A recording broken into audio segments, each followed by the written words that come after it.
Iran's Revolutionary Guard Corps, IRGC, has made a startling claim that is sending shockwaves across the Middle East and global security circles. According to official statements released by Tehran, during the intense 12-day conflict with Israel, Iran successfully neutralized and destroyed advanced NATO intelligence and military technology that had allegedly been provided to Israel. This bold declaration, if true, would represent a dramatic escalation in the ongoing war of words and actions between Iran, Israel, and their respective allies. The claim was first made public during a press briefing in Tehran where senior commanders of the IRGC addressed both domestic and international media. They asserted that throughout the 12 days of warfare, Iran's forces not only resisted Israel's repeated aerial and missile assaults but also managed to dismantle NATO-grade intelligence networks and electronic warfare systems that were allegedly assisting Tel Aviv in real time. The announcement immediately sparked debates in political and defense circles around the world, with experts weighing the credibility and potential consequences of such a statement. Iran's narrative suggests that Israel, unable to counter Iranian missile and drone technology effectively, turned to NATO for intelligence support. The IRGC accuses NATO of secretly deploying cutting-edge surveillance tools, electronic interception devices, and satellite-backed command systems to enhance Israel's defense and offense capabilities. Iranian officials claim that through a combination of cyber warfare, missile strikes, and advanced counterintelligence, they were able to completely dismantle these systems, exposing what they call the hidden Western hand in the ongoing conflict. The 12-day war itself has already become one of the most closely watched military escalations in recent years. Reports indicate that the confrontation began with an Israeli preemptive strike on suspected Iranian military positions in Syria and Lebanon, followed by retaliatory missile attacks from Iran and its allied groups in the region. The hostilities quickly spiraled, drawing in Hezbollah, Palestinian armed factions, and other Iranian-backed militias, while Israel reportedly received covert logistical and intelligence support from Western partners. Throughout this period, Iran launched multiple barrages of ballistic and cruise missiles, along with waves of armed drones targeting Israeli airbases, radar installations, and key infrastructure sites. Despite Israel's extensive use of its Iron Dome and Arrow defense systems, several missiles reportedly penetrated its defenses, causing damage in sensitive areas.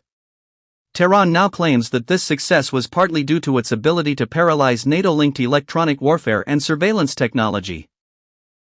Military analysts are divided over the authenticity of Iran's assertions. Some believe that while Iran does possess significant cyber and electronic warfare NATO technology in just 12 days seems exaggerated. Others argue that even a partial disruption of Western-supplied systems would be a significant blow to Israel and its allies, underscoring Iran's growing technological prowess. Meanwhile, Israel has officially dismissed Iran's claims as propaganda and psychological warfare. Israeli defense officials insist that while they faced heavy barrages of missiles and drones, their defense systems remained intact and effective throughout the conflict. They accuse Iran of fabricating stories to project strength and rally support domestically and across the region.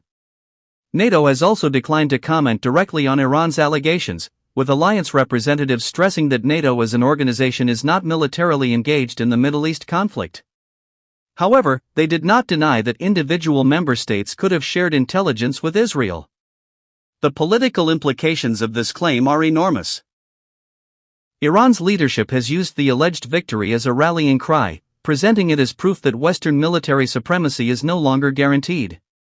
In fiery speeches, Iranian commanders declared that the age of NATO's technological superiority is over and that Iran's defense industry has entered a new era of self-reliance and deterrence. Such rhetoric is aimed not only at boosting national morale but also at signaling to the wider world that Iran cannot be intimidated or isolated. On the other hand, Western powers are deeply concerned about the narrative. If Iran's claim gains traction in the global south or among non-aligned nations, it could further weaken Western influence in the Middle East.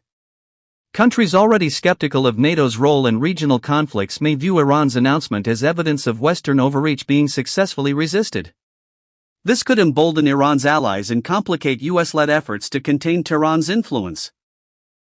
Beyond politics, the military balance in the region may also shift.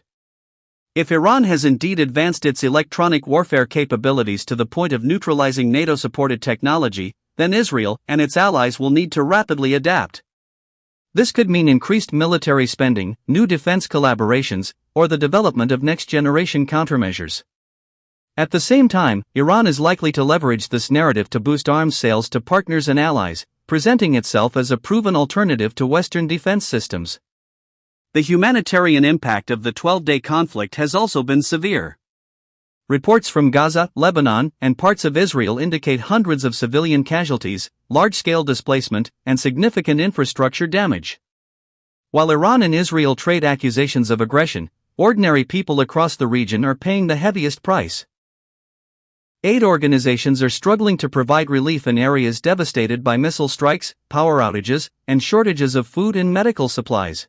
International reaction to the conflict remains cautious but tense.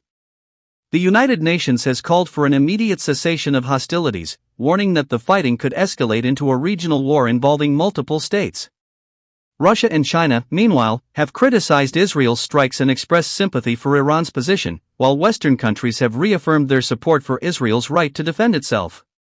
The divide in global opinion reflects the broader geopolitical struggle, with Iran's claim about NATO involvement only deepening the rift.